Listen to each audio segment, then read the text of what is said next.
Na entrevista do dia com Maria Lídia Flandoli, a violência nas ações policiais em São Paulo. Para falar sobre a qualidade e condição de trabalho da PM de São Paulo, eu entrevisto hoje o deputado estadual, Coronel Álvaro Camilo, do PSD, que já foi vereador e também comandante-geral da PM paulista. Obrigada por estar conosco. Eu que agradeço. Antes de nós falarmos sobre a PM especial, não podemos deixar de falar sobre essa reportagem que acabamos de ver, das fugas na Fundação Casa. É verdade que não acontece em todas as instalações. Entretanto, quando acontece, é muita gente que foge. No seu entender, é porque o sistema de vigilância de segurança das instalações é mesmo muito precário? Ou aí tem coisa? Em termos de cumplicidade com quem trabalha lá dentro, no sentido de facilitar essas fugas. Olha, Marida, a Fundação Casa, ela tem lugares que são excepcionais, onde a educação é muito boa, as unidades são muito boas, mas tem alguns que precisam ser melhorados. E nesse caso, quando fogem, não importa se é pouco ou muito, quando foge vai cair na mão da polícia para poder fazer a recapturação, ou seja, vem para um trabalho posterior na consequência. Então, precisamos melhorar, precisa ser mais eficiente a própria gestão para não deixar que as fugas aconteçam. Só um número, Mareda, impressionante. De 120 mil prisões que a Polícia de São Paulo faz por ano, 30 a 35 mil são apreensões de menores e por crimes graves. Então, o senhor não respondeu. No seu entender, por que se repetem essas fugas? Aonde que está a vulnerabilidade da coisa? Gestão. Precisamos melhorar. Por exemplo, eu não posso ficar com uma segurança desse tipo, tendo falhas da segurança para uma atividade tão importante quanto manter os menores afastados da sociedade enquanto isso for necessário e trabalhar na reeducação. Bom, vamos falar agora da PM. Que é um assunto que no momento chama muito atenção por tragédias humanas, que nós vimos, verdadeiras chacinas com envolvimento e suspeição por parte da segurança pública de policiais militares e policiais da Guarda Metropolitana.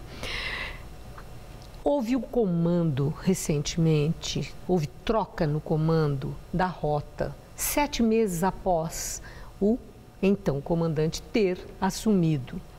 No seu entender, essa troca aconteceu como uma espécie de satisfação para a população, como acontece no futebol, troca o técnico quando o time vai mal? Foi isso que aconteceu? Não, vai um pouquinho além disso, porque ali nós estamos falando de polícia que trabalha com vidas e com direitos. Então, só para deixar claro para todos que nos assistem, a Polícia Militar e a Polícia de São Paulo, principalmente a Militar, que eu comandei por 3 anos, ela é implacável com os desvios de conduta. Ou seja, não se passa a mão na cabeça do policial que por acaso se desvia. Só para que saiba... Não há impunidade? Não há impunidade. Corporativismo? Não há. Pode ver, no caso do Butantã, tem vários policiais presos já, e não pela Polícia Civil, preso pela Corregedoria da Polícia Militar, que é forte, atuante, e ela faz isso em benefício dos bons policiais. Eu deixo bem claro, Maria Lídia, para todos que nos assistem, que a Polícia Militar de São Paulo é formada por 90 mil homens hoje, 94 mil homens, dedicados, que morrem pelo cidadão se precisar. Então, esses que se desviam, a própria polícia atua. E nesse caso dos comandos, uma das formas até para dizer que o caminho não é esse, não é o que se prega nas escolas, que o respeito às pessoas e os direitos humanos é ensinado todos os dias, se faz a troca de comando. Por quê? Porque, embora o comandante muitas vezes não estivesse presente lá naquele momento, ele acaba sendo indiretamente responsável pelos seus comandados. E é muito difícil, porque o comandante trabalha sozinho na ponta da linha. Bom, o senhor fala em direitos humanos, o senhor fala no preparo, o senhor fala naquilo que é transmitido para o membro da corporação, da PM. Entretanto, as declarações recentes do ouvidor da Polícia Militar de São Paulo chamam a atenção para aspectos muito preocupantes. Ele afirmou que mortes praticadas por policiais têm se tornado um hábito. E depois daquelas imagens horríveis em que suspeitos rendidos foram mortos tão violentamente como que executados, o ouvidor disse que existem sim grupos de extermínio dentro da corporação. Para o secretário da Segurança, foram declarações panfletárias. Entretanto, essas declarações preocupam o senhor? É o que eu quero saber. As declarações sempre preocupam, porque envolvem um trabalho muito bom feito pela população de São Paulo. O que nós precisamos agora é ver o seguinte: o nosso ouvidor, ele precisava conhecer um pouquinho mais a sua polícia antes de falar. Então ele fala algumas coisas que não, e se ele tem tanta certeza de que acontecem, por favor, eu convido o seu ouvidor, passe para a gente lá quais são esses grupos, que é para a gente investigar. A polícia volta a falar. Quando ele recebe denúncias, né? Ele recebe denúncias e muitas vezes ele tira conclusões em cima das denúncias. As denúncias precisam ser apuradas. Não é só tirando conclusão em cima do que se recebe que eu vou achar que tudo está errado. Mesmo porque, Maria Elida, são 15 mil vezes por dia que uma viatura vai atender o cidadão. São poucos os casos de problemas, ou seja, são muito pequenos em relação aos milhões de ocorrências que se atende no ano. Mas quando acontece? Quando acontece é grave. São assim tão graves e tem tamanha visibilidade, por isso que, que traz essa... A preocupação se justifica. Se justifica, mas não fazer acusações desse tipo e dizer que tem certeza ou que acha que tem... Isso é um achômetro para um ouvidor de polícia que está lá para nos ajudar a sanear a polícia. O senhor foi comandante-geral de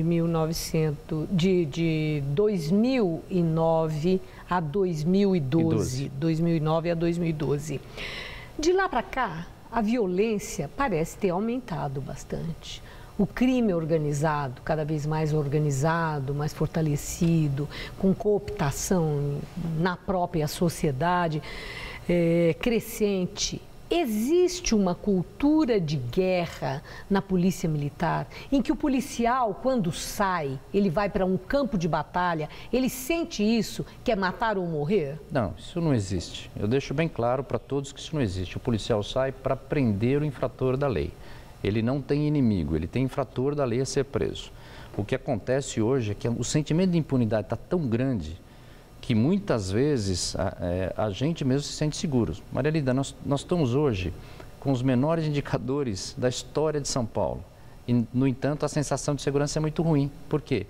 O sentimento de impunidade é muito grande. E, por outro lado, o respaldo para o policial, o respaldo para os nossos policiais, ele está muito fraco. Nós vamos melhorar um pouquinho a dignidade, reconhecer mais o trabalho policial.